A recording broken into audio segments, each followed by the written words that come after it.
Hello, Socorro Marcus here with you one more time from my room of hope. I wanted to do this video today for two reasons. I just got done watching the movie McFarland USA. For those of you that have not seen it, I recommend it. It's a very, very, very nice, good movie. It gives you a little bit better of an understanding of our culture, Hispanics, Mexicans, and kind of how we operate. The reason why I wanted to do this video was to talk a little bit about what's going on today in the US, and it's a very delicate subject because it's one of the top subjects happening right now in politics, and it's really affecting a lot of people in the US right now. So with that being said, my topic today is immigration. The reason why I wanted to talk about this subject, and it hits me dearly because my parents, my dad especially, had a dream for us, and like I said this before in another video, my dad had a vision for us. We moved to the US probably in about 86, 87. We came over here because we lived in Mexico.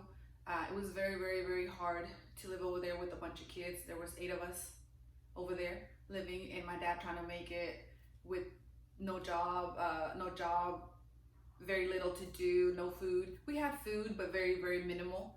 And he always worked very hard. He came to the US and he told us when he brought us with him that he wanted something better for us. He didn't want us to keep working out in the sun. And so he wanted us to do something better. So that's why he decided to bring us to the US. For as long as I could remember, my dad worked under the sun as a rancher his whole life, up until 2004 when he unfortunately got an aneurysm and 3 strokes and has been on a wheelchair in a diaper, and more than half of his brain is dead from all of this.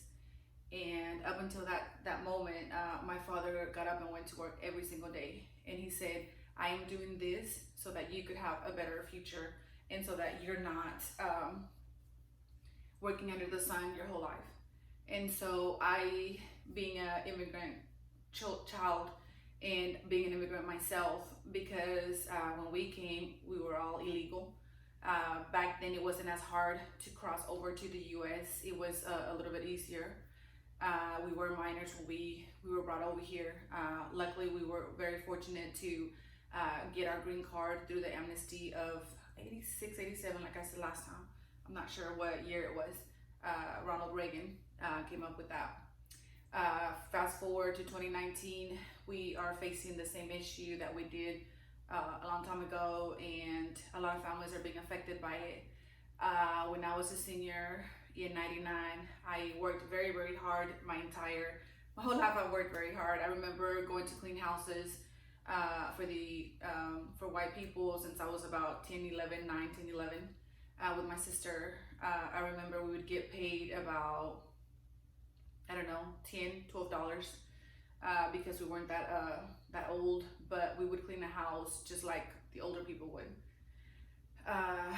And with this being said, we always get knocked down to the ground, but we have to get back up. And a lot of people always say, how come you don't go get a green card? How come you don't get your driver's license? How come you don't do this? How come you don't do that? There's a lot of people that are very clueless about how hard it is to obtain a green card, permanent residency, a driver's license, or anything like that.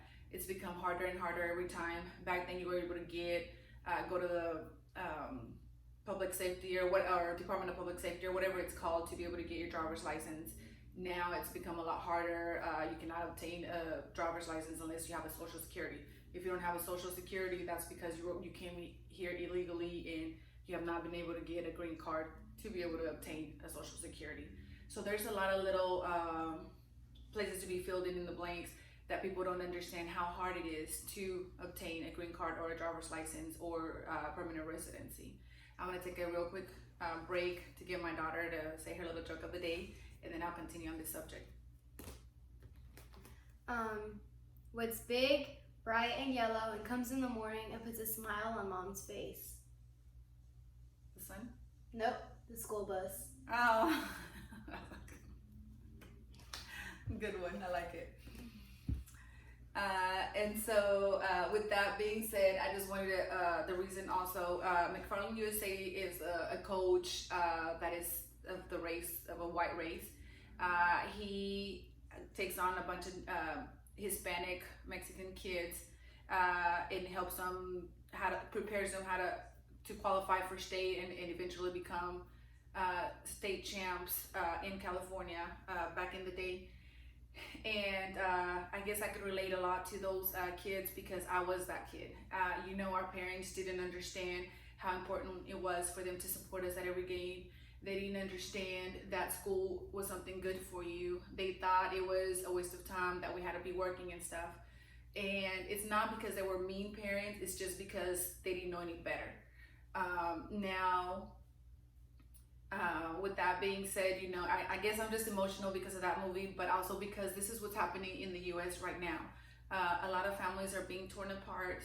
A lot of parents are being separated because you got to understand what the difference is between being an immigrant or between an immigrant and a person that has documents. An immigrant always has to be in fear because if they make a wrong turn, they could get pulled over. If they don't have the tags right, they'll get pulled over. If they're speeding, they'll get pulled over. If they are maybe drank a few beers, they'll get pulled over. Okay, all that for a person that is legally here, that's not a big deal. You pay the ticket, you pay your fine, you go to jail a night or two, and you're out on a bond or you're out because you did your time, and that you go right back to your normal work. It affects you. But an immigrant, if he gets pulled over and gets arrested, he will go to jail. When he's in jail, right away, the INS takes him into custody. The immigration takes them into custody, and then within a few months, they eventually get deported. What does this mean? If this is a family, let's say a family of 3 or 4, the dad is the one going to work, being the provider for the family. So the wife is a stay-home mom and with the 2 kids. Okay, so now you're not just deporting one man that made a wrong choice or forgot to check his inspection or whatever the case may be. Now you're tearing up a whole family of 4. You're leaving the mother and her kids by themselves, and now they have their provider is now in jail and about to be deported. So it's not just one person that it's affecting the entire family. I was a senior in '99, and because I knew my mom and dad weren't going to be able to put me through college because it just wasn't going to happen because we didn't have the money. So I worked super, super hard my entire 12 years of school.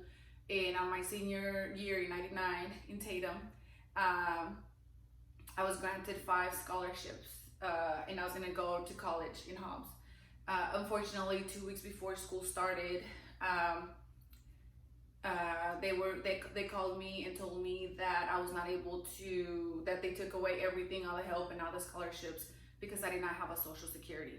I didn't have a social security because all our paperwork was with the immigration, but because my mom and dad didn't speak good English and we didn't have the proper help to fill out the forms and stuff, unfortunately, they left it at a halt, all our paperwork, and so we were up in the air and I didn't have a green card or anything at the time. It was in process, but it was not completed.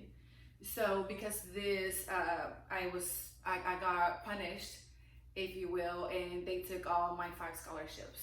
What that did to me, it tore my heart, it broke me, and it just made me shake it off and come and succeed more. And that's how I've always operated. It hurt me because I worked so hard because I knew I wasn't gonna be able to go to college any other way. But I've always, in my mind, try to find a way or a solution because families being separated is really affecting a lot of people that I know and a lot of friends that I have that run around every day scared every time their dad leaves to work, or the husband or the mom or whoever, that they go to work. They're so scared that they may not come home because they're gonna get pulled over for whatever reason, or if they even see an officer, it might, people are living scared now in the US. First of all, the reason why we migrated from Mexico to the US wasn't because we wanted to come be a burden. It wasn't because we wanted to come be mean or take your jobs or nothing like that. It was because we wanted a better life.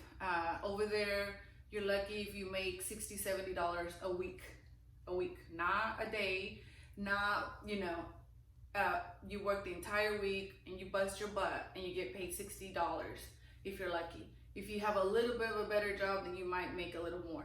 But the commoners, the people that are at regulars, that's about the average of what they make per week. Don't forget that they still have to buy groceries, and the gasoline doesn't is not lowered because they're not making more money. It stays at whatever it stays, and their minimum wage doesn't go up. So when people are risking their lives to migrate to the U.S., it's not because they just want to come make some dollars versus making the pesos in Mexico. They're coming because they're hungry. We're coming because there's a lot of poverty. I still know people that are using the restroom at outhouses. They don't have a restroom inside their home. I know people that are very, very poor and their house is falling apart. I know people that still, their house is, there's holes and stuff that come through, and the ground is their floor. It doesn't have wood floors. It doesn't have tile. It's the ground, the dirt. That's still how they're living. And so whenever people come to the U.S., it's not because let's just go take a little cruise. No, they're risking their lives. They're leaving their family and their loved ones behind.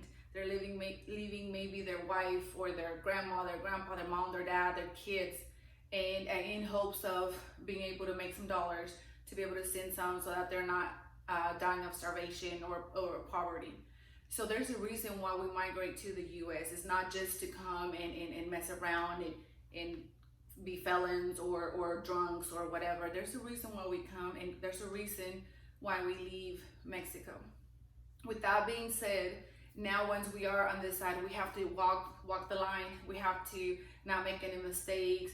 We have it 10 times harder than everyone else because we're getting pointed out and you're an immigrant, or what are you doing here, or where's your documents, or we're being ID'd and stuff like that. And it just makes me so sad because I remember whenever we crossed to the US, I was so happy, and it was just like, oh, it's a new beginning, a new world. We're gonna be so happy and stuff. And I've been very fortunate, like I said, that everyone embraced us and was very helpful. But now that I'm 40 and I live in Texas and I work with a bunch of immigrants and around me, and I know a lot of people, they would do anything to obtain a green card. They would do anything to be able to live normal and be able to drive with a driver's license and not be scared that if they make a wrong turn, or if they ran a red light, or if they sped or something, that they're gonna get pulled over and possibly go to jail and get arrested and get deported. The other reason why I'm making this video, and if I cry, I'm sorry. I told you that I teach on my, every Wednesday I teach about 32 young, beautiful girls that are 12 years old, and I'm preparing them so that they can make the first communion. I'm a Catholic, so there's 7 sacraments that we do, and this Holy Eucharist is when they're gonna receive the body and blood of Jesus Christ for the first time.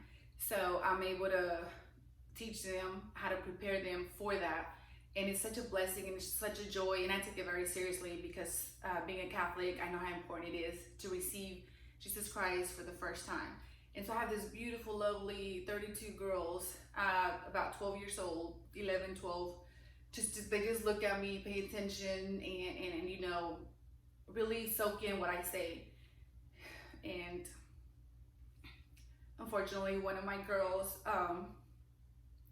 I just found out that she tried to commit suicide because her dad is in jail right now and is gonna get deported, and she was very attached to him. So I have a 12-year-old daughter, and it just breaks my heart that there's families being separated left and right, and that we're not able to do anything. The mom had to get up, shake it off, and start working. She was a stay-at-home mom, and try to make ends meet so that she could be strong for her kids. I feel that this should not be happening. I feel that there's gotta be something that could be worked out. I feel that there should be some type of immigration reform or an amnesty like in 87 or 86. And there's a lot of good people out there paying taxes, walking the line, trying to to do positive things in hopes of one day obtaining a green card, a residency, a permanent residency. They've never gotten a ticket, they've never done anything, and you know, those people are just there waiting, and they've been here 20 years, they've been here 15 years, they've been here 25 years, and they're walking the line in hopes of, and you know, the voting is coming up. Such a powerful thing is about to happen, and only we can make that change. Only we could get out and vote for someone that has a heart, for someone that still cares about this country, for someone that will try to help us people with the immigration situation and try to make it a little bit better, and not be separating families. If you would just close your eyes for 1 second and imagine, what if that was your family? I understand when people or families get separated because of death or because of something like that, but for making a wrong turn, or for running a red light, or for making a mistake, and maybe they drank and drove, and you know, already paid their jail time, but you know, now their whole life is going to be turned upside down. And I just feel that if we really stop and think about it, and there's got to be something we can do to prevent families from being separated. There's got to be some type of amnesty or reform so that we could prevent families getting separated, like all those children that were, you know, in cages, like if they were animals, and separated, and now they don't even know where the kids are, where the moms are. Everyone's detained or deported in different ways. Can you imagine, you that have children, how devastating that would be? I'm a mother of 3, and I can guarantee you that that something like that would kill me, for my children to be taken away from me because I didn't have an ID, or I didn't have a green card or whatever. So we need to look at the other side and put ourselves in their shoes too, and touch our heart a little bit, and make this a big deal, because it is. It's a big deal because a lot of families are being separated, and it's for all the wrong reasons. I understand the wall being built right now, everywhere, you know. I always tell my kids, when they fight amongst themselves here at home, I go, the enemy should be outside. I go, we're a family, and we need to support each other and help each other out. I feel the same way with the U.S. We're a family. We are all children of God. We are all under one nation, and we're all under the American flag, the red, white, and blue. Let's not start a war with us in the U.S.